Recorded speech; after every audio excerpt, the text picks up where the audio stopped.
Hi, my name's Anara. And when I was 10, my parents dropped me off at a crisis care center like I was a package they forgot to return. They told me it was temporary, said they just needed a little space. Then they flew to Europe with my sister. I didn't see them again for years, until they showed up broke, smiling and asking for help. But that's not the worst part. The worst part is, they planned it. Every word, every step. They took my name, my credit, even the inheritance my grandmother left me. And when I finally started to speak out, they tried to silence me, again. But what happens when the forgotten child refuses to stay quiet? The heater in the car blew warm air on my legs, but the rest of me was frozen. I sat in the back seat, cradling a duffel bag that held more space than items. A sweatshirt, a toothbrush, and a note that didn't even list a phone number, just my name and a street I didn't recognize. Mom and Dad sat in the front, their bodies stiff, their voices absent. I wanted them to say something, anything, but the silence was louder than words. We pulled into a small parking lot in South Minneapolis, just off a side street I'd never seen before. It looked like any other brick building from the outside, except the sign read, Youth Stabilization and Crisis Center. My stomach flipped. I asked Dad where we were, but he didn't answer. Mom turned in her seat, forcing a smile that didn't make it to her eyes. "This is just for a little while," she said, brushing a non-existent speck off my coat. "We need some time to figure things out." "Time?" I repeated. "What kind of time?" Dad cleared his throat. "You'll be safe here, Anara." I remember reaching for the door handle, then pausing. I wanted to ask if I'd done something wrong, but I couldn't speak. My throat had locked shut. I climbed out into the icy wind, the kind of cold that made your nose sting. They walked me to the door, handed off the bag to a woman with tired eyes and a clipboard. Mom gave me a quick hug. Dad didn't hug me at all, just shook my hand like I was a neighbor kid he barely knew. No tears, no last look back. Then they left. I stood in that entryway, watching their taillights disappear. I told myself they'd turn around, that this was some test, some twisted parenting game. But the car never stopped, never slowed. I didn't know it then, but they were never coming back. The intake form misspelled my name. They left out the second A. I corrected it twice before giving up. The room they led me to smelled like antiseptic and sadness. There was a bed in the corner, with a folded blanket and a pillow that looked like it had been punched into submission. "This is temporary," the staff woman said. Her voice was kind, but her eyes said, "Don't ask questions." She moved on before I could speak. For days, I sat waiting by the window. I watched snow collect along the fence and wondered if they were watching it fall, too. I imagined them stuck in traffic, or trying to call but losing my number. The rationalizations kept me company more than the people did. One night, a younger staffer brought me a second blanket without saying a word. I nodded a thank you. She smiled softly before walking away. It was the first moment in that place that felt human. That night, I whispered my name into the dark just to remind myself I existed. 2 years passed. I was 12 when they gave me an iPad, donated by some church youth group. I didn't use it for games. I searched everything I could.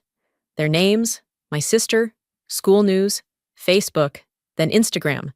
That's where I found Callista. The first photo that came up was her in Paris. Eiffel Tower behind her, her hair in soft waves.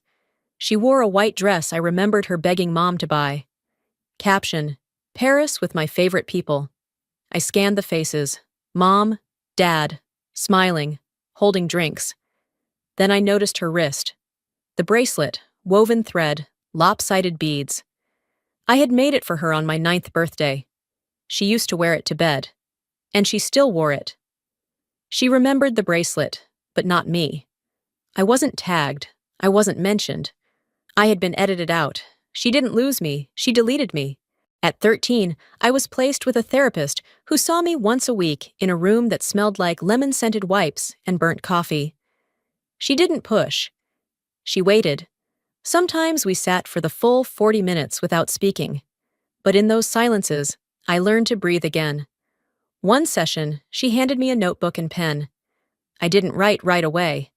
But that night, alone in my room, I opened to the first page and wrote a single sentence. What makes a child worth keeping? I stared at those words for a long time. I didn't answer them. Minnesota nights were brutal. That winter, the snow came earlier than usual. One night, while everyone else slept, I stood by the frosted window, watching flakes fall in slow spirals. The world looked peaceful from inside. But inside me, something had gone quiet. I didn't scream. I didn't cry. I froze. Because somewhere inside me, even at 10, I knew this wasn't temporary. It wasn't a break. It wasn't about time or space. It was about removal. They had erased me to make room for something else. Back then, I didn't have the words. But now, years later, I do. And the next time I saw Callista, she pretended she didn't know me, so I went digging into the past they'd tried to erase. It started with me just trying to blend in. After I aged out of the system, I got into a community college near downtown, and I told myself I could disappear into the crowd. No questions, no history. Just another 18-year-old with a backpack and a blank stare. But no matter how quiet I was, the past kept clearing its throat. Orientation was held in a wide, echoey auditorium that smelled like old varnish and fresh nerves. I sat 2 rows from the back, half listening to some overly peppy student ambassador walk us through campus values. My name tag had a typo again, Anna instead of Anara. It figured. Then I saw her, Callista. She moved through the crowd like she owned the place, hair curled, posture perfect, that same effortless glow she'd always had in our parents' eyes. My breath caught in my throat. I thought she'd walk right past me, but she didn't. She looked directly at me. Her eyes paused, for maybe half a second. Then she looked through me. No double take, no flicker of recognition. Just a glance, like I was a stranger she passed at a grocery store. And then she kept walking, laughing with a group of students I'd never seen before. I didn't say anything. I couldn't. I just sat there, hands cold, legs stiff, wishing I could sink into the floor. My own sister had turned me into a ghost. A few weeks later, I sat across from the campus therapist in a room that smelled like warm tea and printer ink. I hadn't planned on talking about anything real, but the words came out anyway. I saw her. She saw me. The therapist nodded, waited. She didn't say anything. More silence. She acted like I was no one. The therapist leaned forward slightly. Would you be open to requesting your records from child services? Sometimes, the facts help ground the feelings. I laughed, short and bitter. What if the facts make it worse? She didn't flinch. We can only heal what we're brave enough to read. A week later, I stood under flickering fluorescent lights at the county records office, holding a sealed manila envelope with my name on it, spelled correctly this time. The clerk barely glanced at me, just passed it over and called the next number. In a corner seat, far from the noise, I opened it. Termination of parental rights. Gregory and Vera Whitfield. The words felt like they didn't belong on paper, like they should have only existed as nightmares or rumors, not something so official, so sanctioned. Then I saw the line that cracked something open in me. Voluntary relinquishment for the welfare of the other child. I didn't cry. I didn't scream. I just sat there, staring at the paper. I didn't know whether to laugh or tear it in half. They'd let me go for her, on purpose, quickly, quietly, like I was luggage they left behind to board a better flight. Later that evening, with rain tapping against the library windows, I sat hunched over a study booth. My breath fogged up the surface of my laptop as I scrolled through old photos again, trying to make sense of moments that hadn't made sense back then. Mom telling me not everyone gets to shine. Callista getting 2 birthday cakes, one for the guests, one for photos. Dad insisting I give her the bigger slice because she's got that piano competition coming up.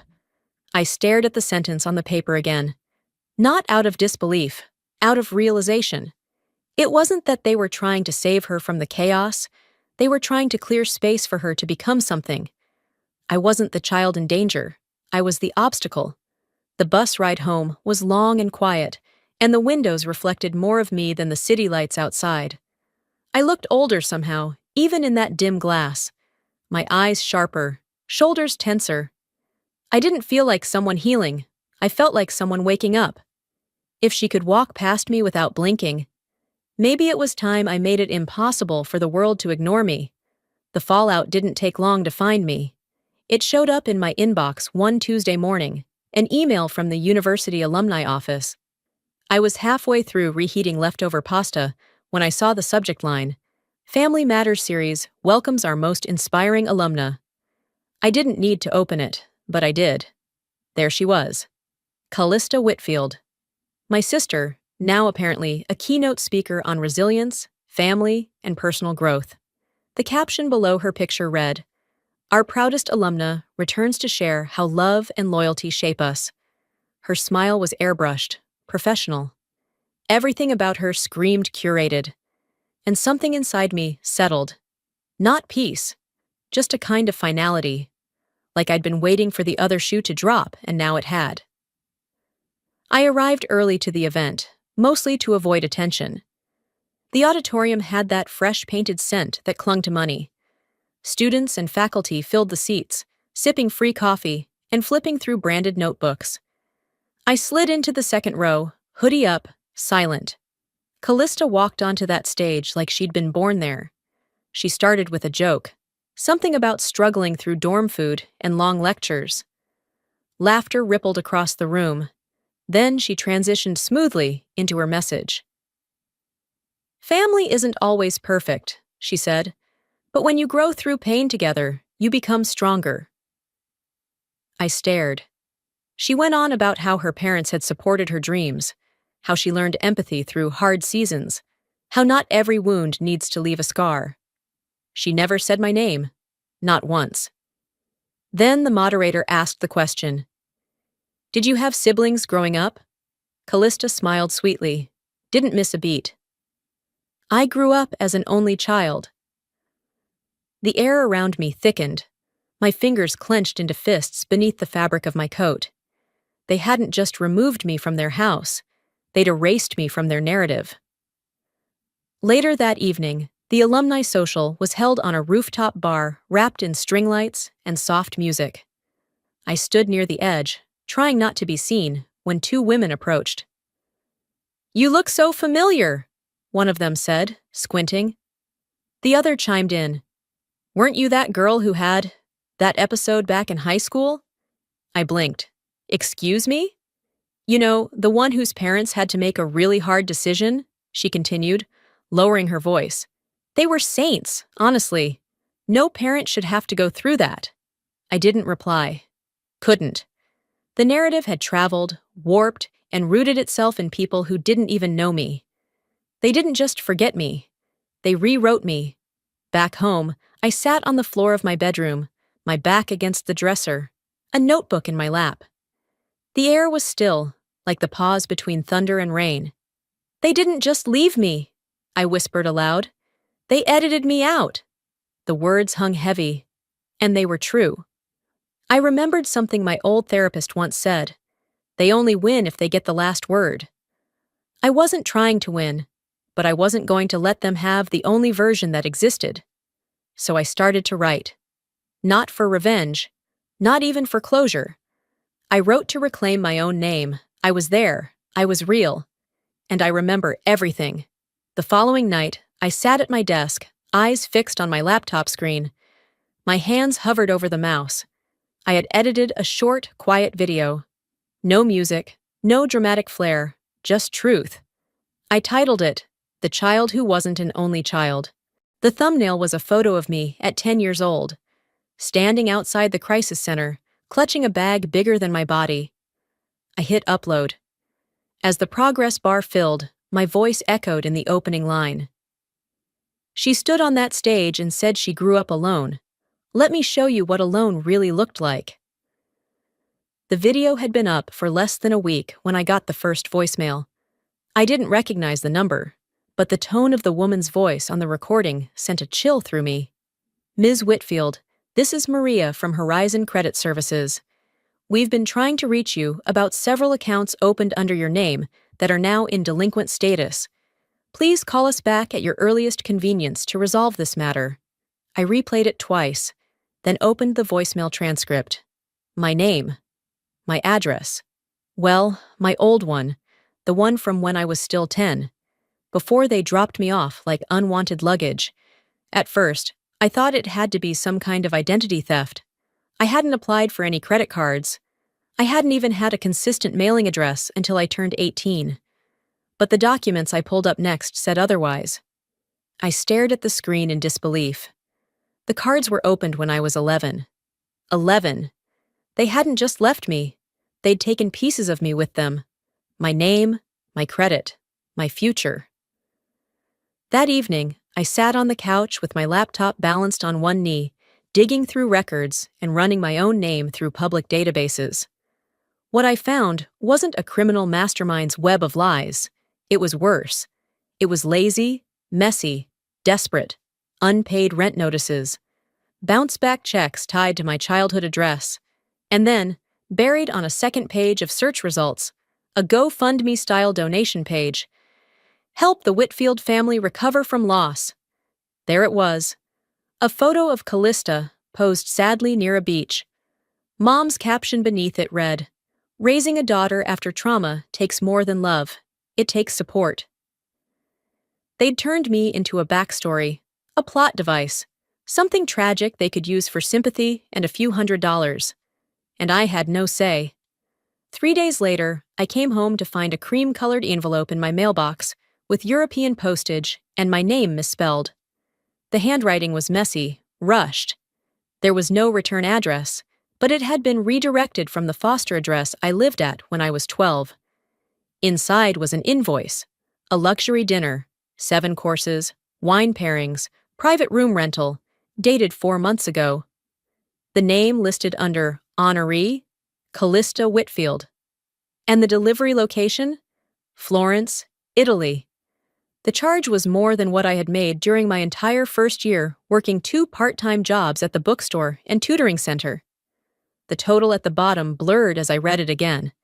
It had been mistakenly sent to my old crisis care center's forwarding service, which was how it ended up in my hands. They were dining under chandeliers while I was microwaving leftovers and arguing with credit bureaus.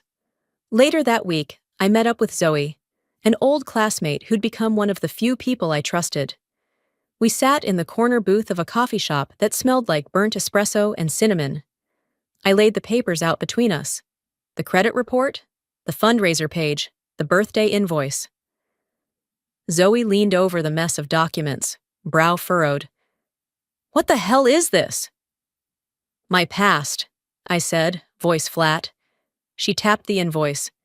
"You could destroy them with this." "I don't want destruction," I said, surprising myself. "I want exposure." She looked at me for a long time. "Okay. So what does justice look like for you?" I stared out the window at a couple walking a dog in the rain. For them to not be able to hide behind fake smiles anymore.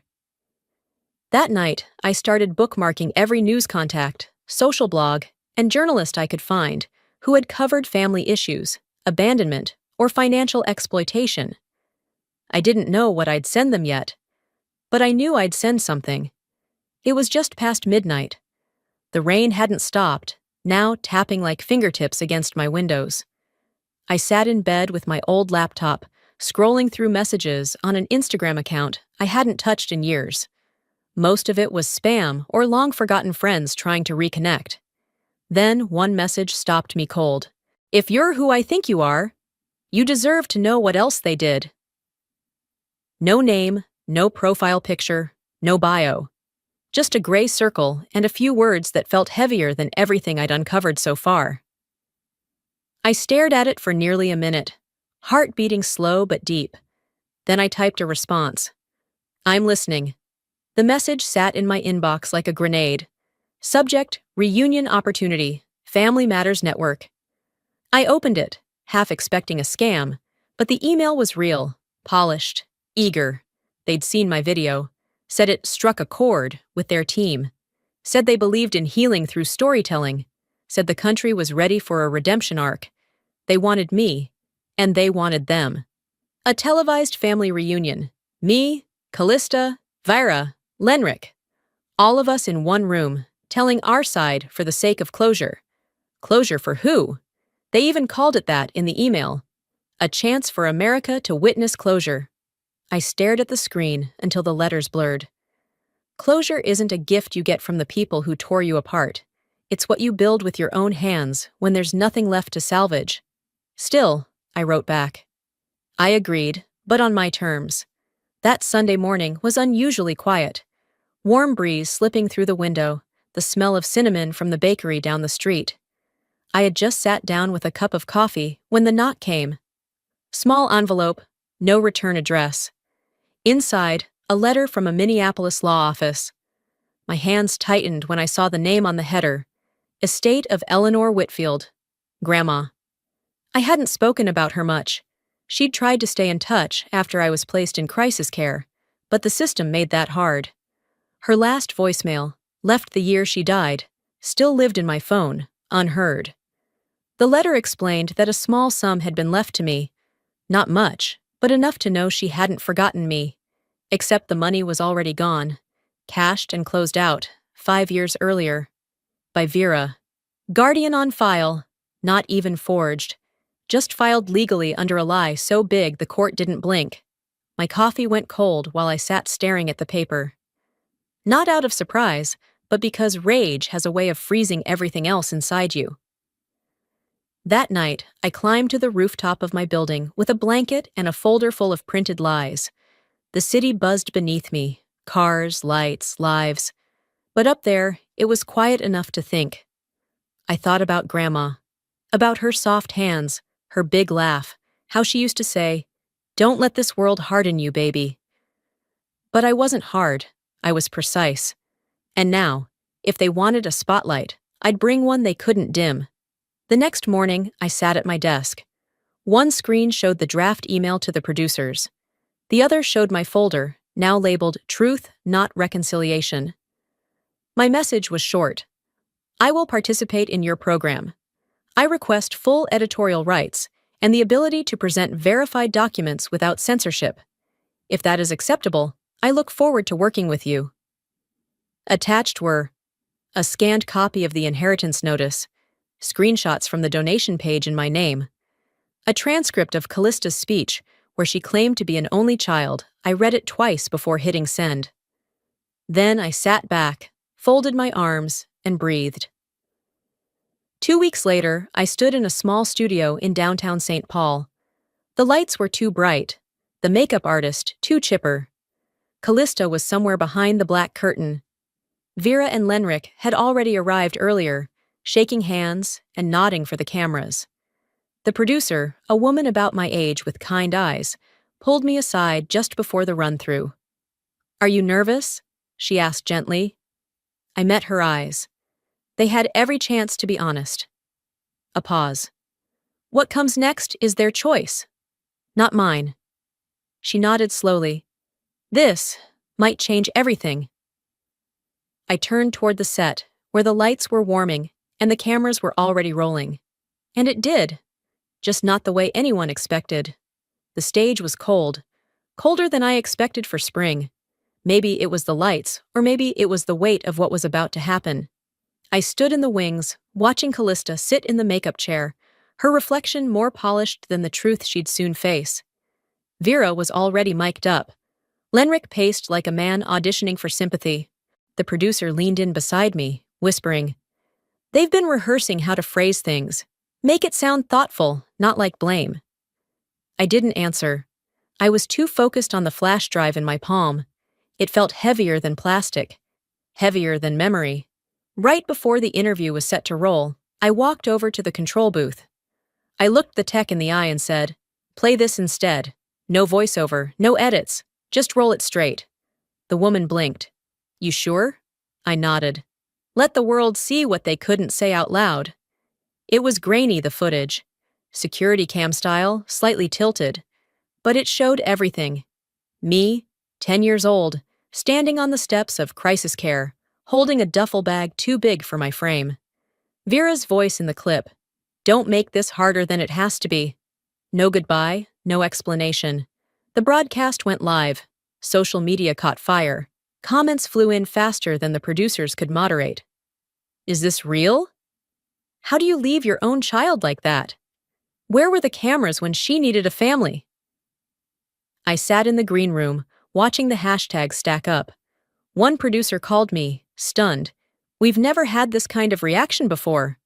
I didn't smile. I didn't gloat. This wasn't revenge, I said. It was correction. 2 days later, I came home to a pile of legal envelopes, one marked urgent. I opened it in the kitchen, standing by the counter like I had during every phone call that told me I didn't matter. Inside, a formal petition. Vera and Lenrick Whitfield request financial support from their adult daughter, citing years of emotional and economic hardship incurred in raising her. They were suing me, not because they had a case, because they wanted a new script. Their argument? My success was built on their sacrifices. I called my attorney, put her on speaker. She sighed, long and deep. They don't have legal standing, but that won't stop them from trying to guilt the court. I stared at the papers.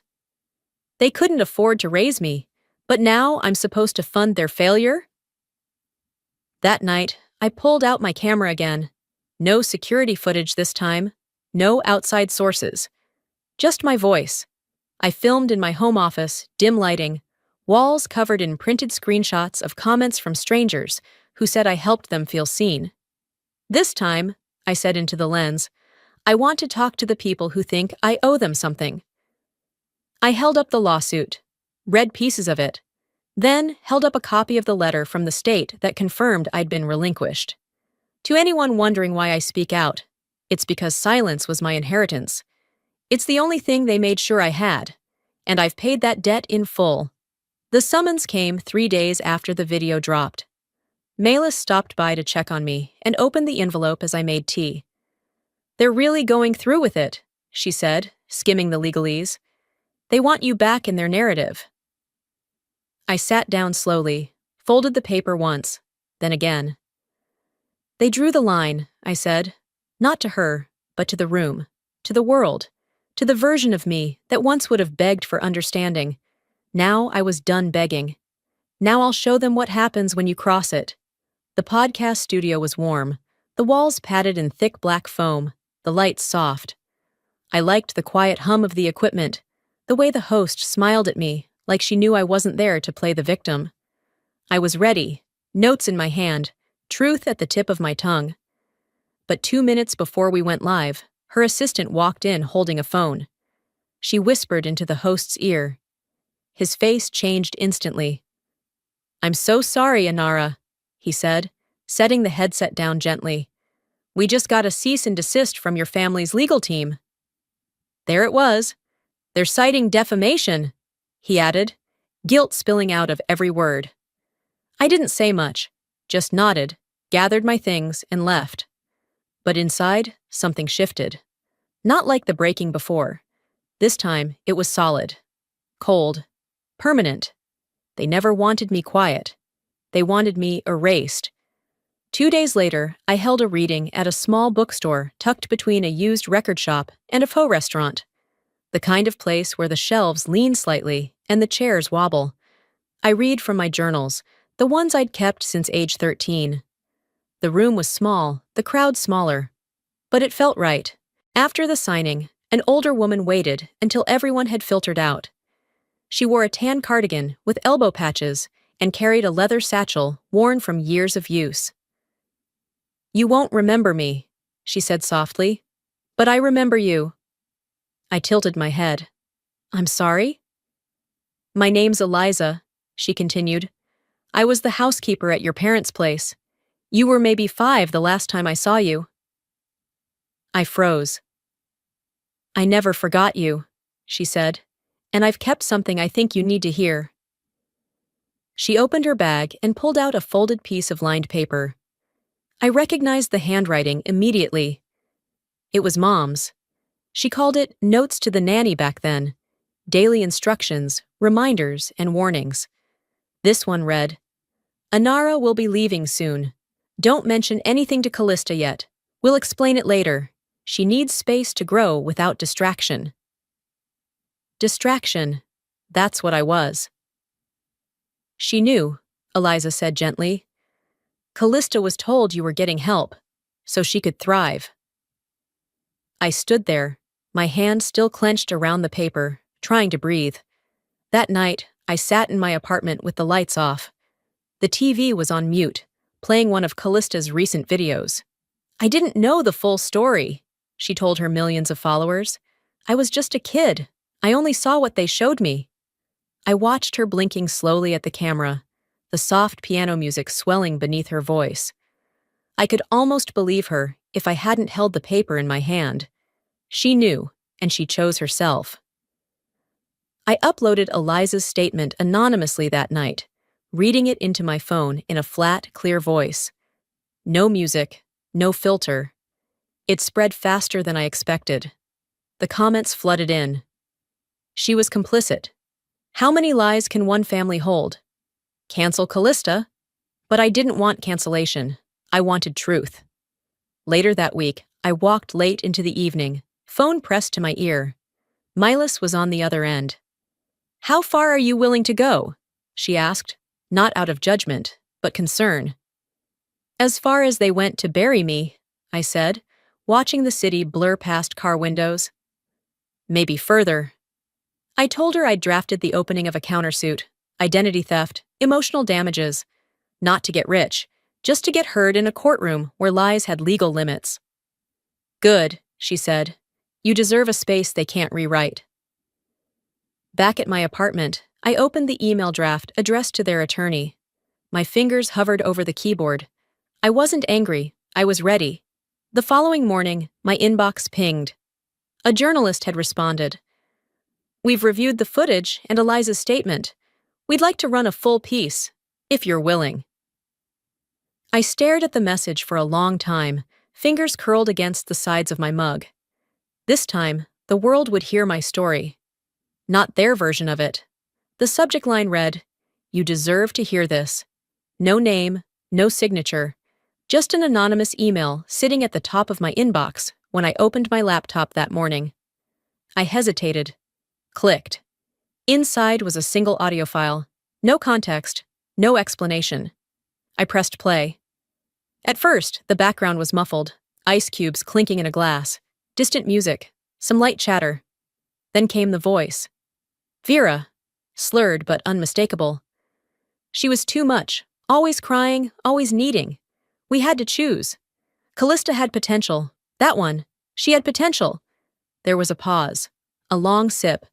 Then, quieter. We did what we had to.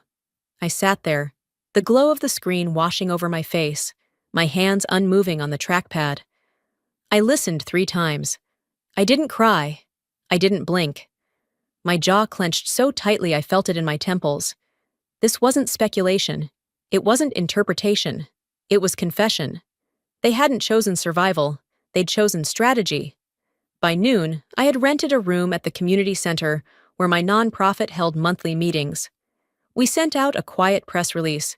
Youth advocate sheds light on legal disenfranchisement. A few local reporters showed up. A small camera crew. Malis sat in the front row, her eyes calm but locked on me. I stood behind a basic folding table. No teleprompter, no frills. I'm not here for sympathy, I began. I'm here for clarity. I played the audio. The room stilled, eyes widened, pens stopped moving. Then I held up the documents. The credit reports, the foster care intake letter, the GoFundMe screenshots with my name. This silence? It wasn't mine. It was forced, and I'm not carrying it anymore. By the time I left the center, local networks had already picked up the story. Comments rolled in faster than I could read them. Messages from old classmates, strangers, former social workers. And then came the retaliation. 2 days later, I was in my attorney's office, scrolling through email threads she'd printed out.